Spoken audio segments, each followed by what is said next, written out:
So you probably think I'm crazy, but I would never make my child apologize. And the reason is that I believe that children aren't being real. I mean, nobody's being real. If somebody told me, you need to go apologize to him, I'd be like, no, I don't want to.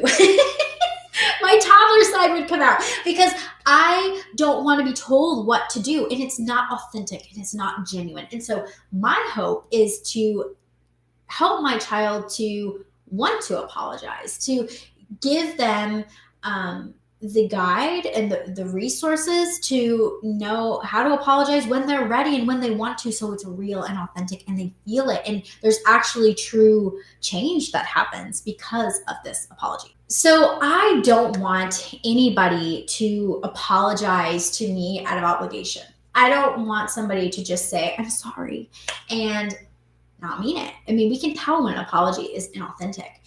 And so I know what you're thinking. Okay, well, then what do I do? Like, my child needs to learn how to apologize. And if you listen to my live I did recently about the art of communicating with our child, it's important that we're modeling. We need to model behavior to our child. So when we mess up, which we mess up with our child all the time, we need to be vulnerable enough and open enough to apologize to them.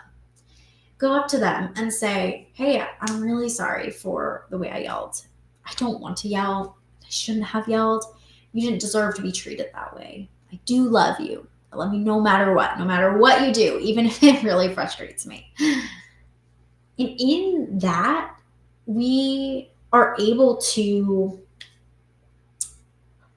teach them that apologies come from this place of love, because we want to make things right with the person. We want to have that connection. It's important to us, and we want that to be important to them. And so for me, I don't ever want my child to apologize because I said to, or because of obligation. That to me is not getting to the root. It means that they're not actually going to change, or they're not actually going to try not to do that thing again.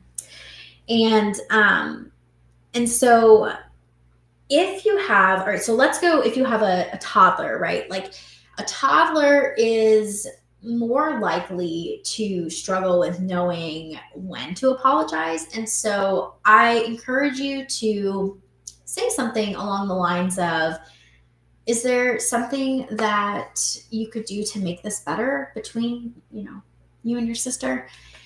And they don't have to say, I'm sorry. And let's say, though, that they do let's say they give you an example, like, my daughter would be like, oh, I could give her a toy. And I'm like, that's a great idea. That's awesome. I love that idea. And that's her way of apologizing. But in other moments, she's like, I don't know how to make this better. And that's okay with me. And so what I'll say to her is, can I give you a few options? And she'll say, yeah. I'll say, well, you could go give her a hug, or you could just go tell her that you're sorry and that you don't mean it, and you had made a mistake, or it was an accident, or whatever. And that's how she learns how to apologize. That's how she learns what to say and how to say it.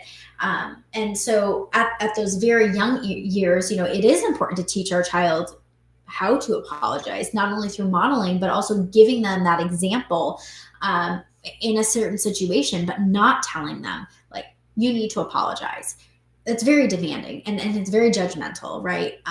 Just think of yourself. Would you like your husband, or your wife, or your friend, or even your mother to say that to you? Most likely not.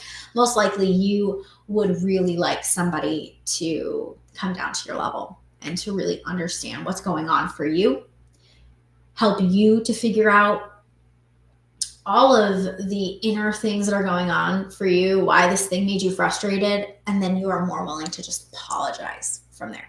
So now let's say that you have an older child, right? Let's say you have a 15-year-old child, and you feel like they need to apologize.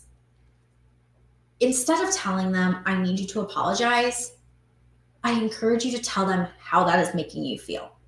How what they did or what they're saying is making you feel, what you're needing from them.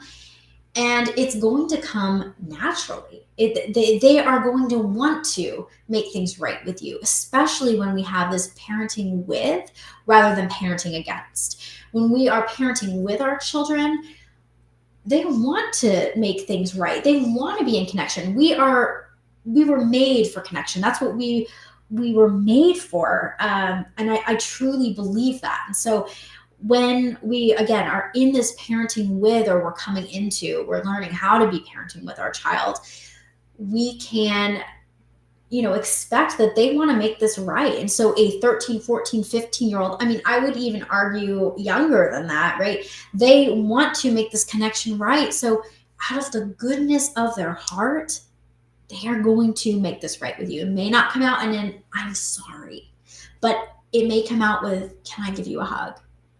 And there's nothing wrong with, at a later time, maybe saying, "Hey, I really would have appreciated an apology.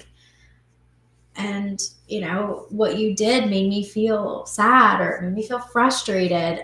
Again, just really letting them know what's going on for you, and that genuineness should come from them. Because I think that I hear parents say all the time, "I just want my kids to want to do good. I want them to, obey me, and I want them to respect me." And I don't believe that just happens just because they have to, because they're told to, because they were told that's what needs to happen. And I think that they want to collaborate with us. They want to work with us. They want to have a relationship with us. And again, this is not being like, it's not like, "Oh, we're best friends and, we never have boundaries." Like, I want to be very clear here that this means that we just take into consideration what's going on for our child, and we're also letting them into our world, and we don't have to have this hard outer shell of this, I'm your parent, so you must apologize to me. Rather letting them know your side and giving them the opportunity, to come back to you with what they think could make this better. So yeah, I hope that this was helpful for you guys. If you have any questions about communication, if you'd like to give me a specific scenario and you're like, "What do I say?" Please comment them below. I find that it is so helpful sometimes to have a specific a specific scenario, kind of explained.